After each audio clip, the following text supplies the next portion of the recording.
হঠাৎ করে যখন বাড়িতে অতিথি চলে আসে তখন কি করে কষা মাংস রান্না করি আমি সেটাই আপনাদের সাথে শেয়ার করব। প্রথমে তো চা বসিয়ে তাদের তো আদর আপ্যায়ন করতে হয়, ততক্ষণে কিন্তু আমি আদা রসুন আর কাঁচা লঙ্কা বাটা দিয়ে আর সামান্য নুন চিনি দিয়ে আমি চিকেনটা মাখিয়ে রেখে দিই। তো এখানে আমি তাই করছি। আমি কিন্তু পাশে কিন্তু চায়ের জল চাপিয়ে দিয়েছি, তাদেরকে চা বিস্কিট দিতে থাকি আর একটু গল্প করতে থাকি। ততক্ষণে কিন্তু আমি চাটা বসিয়ে এখানে কিন্তু আমি চিকেনটা মাখিয়ে রাখছি। কাঁচা লঙ্কা, আদা রসুন বাটা আর একটু নুন একটু চিনি দিয়ে চিকেনটা খুব ভালো করে মাখিয়ে রাখবো। এদিকে কিন্তু টমেটো আর পেঁয়াজ কিন্তু কুচিয়ে আমি আলুগুলো ডুবো করে কেটে একসাথে কিন্তু ভেজে নেব। দিয়ে দিচ্ছি নুন হলুদ, তার সাথে হালকা করে ভেজে নেব। ততক্ষণে আবার একটু ঠু মেরে আসলাম, বসার ঘরে গিয়ে আবার একটু গল্প করে আসলাম অতিথিদের সাথে। আরও লোক রয়েছে, ওরাও গল্প করছে। আমি বলছি এক্ষুনি চলে আসছি, দাঁড়ান। আর এই মেখে রাখা মাংস কিন্তু এর মধ্যে আমি ঢেলে দেবো। মাংসটা দিয়ে কিন্তু চটজলদি কিন্তু আমি কষাতে থাকবো।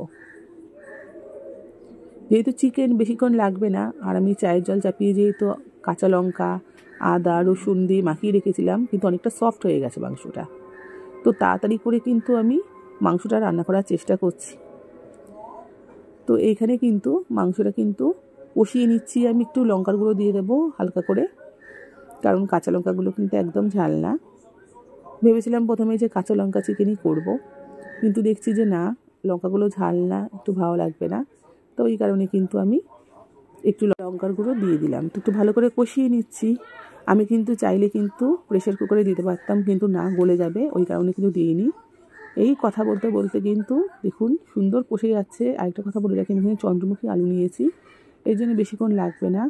তো আমি একটু কষিয়ে নিয়ে যেহেতু জলটা টেনে যাচ্ছে, এই জন্য আমি একটু জল দিয়ে আমি এটা কিন্তু একটু ঢাকা লাগিয়ে দেবো আর ফুটতে দেবো। ব্যাস, হাত ধুয়ে নিয়ে গিয়ে আমি কিন্তু তাদের সাথে 15 মিনিটের মতন গল্প করছি। আর এখানে কিন্তু গ্যাসের আঁচটা একদম বাড়িয়ে দিয়েছি। তো ফিরে এসে দেখুন অনেকটা কিন্তু সেদ্ধ হয়ে গেছে, প্রায় সেদ্ধ হয়েই গেছে। তো নাড়াচাড়া করে নেব আমি।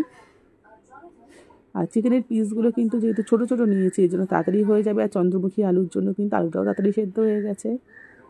তো আমার মনে হচ্ছে এখন মাংসটা প্রায় হয়ে গেছে। তো এই কারণে আমি এর উপরে একটু গরম মশলা ছিটিয়ে নিচ্ছি।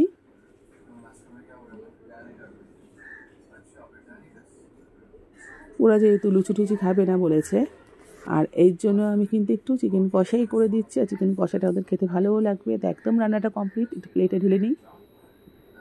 তো এখানে কিন্তু তৈরি হয়ে গেছে আমার চিকেন কষা। তো অতিথিরা আসলে কিন্তু আমি এইভাবেই আপ্যায়ন করি।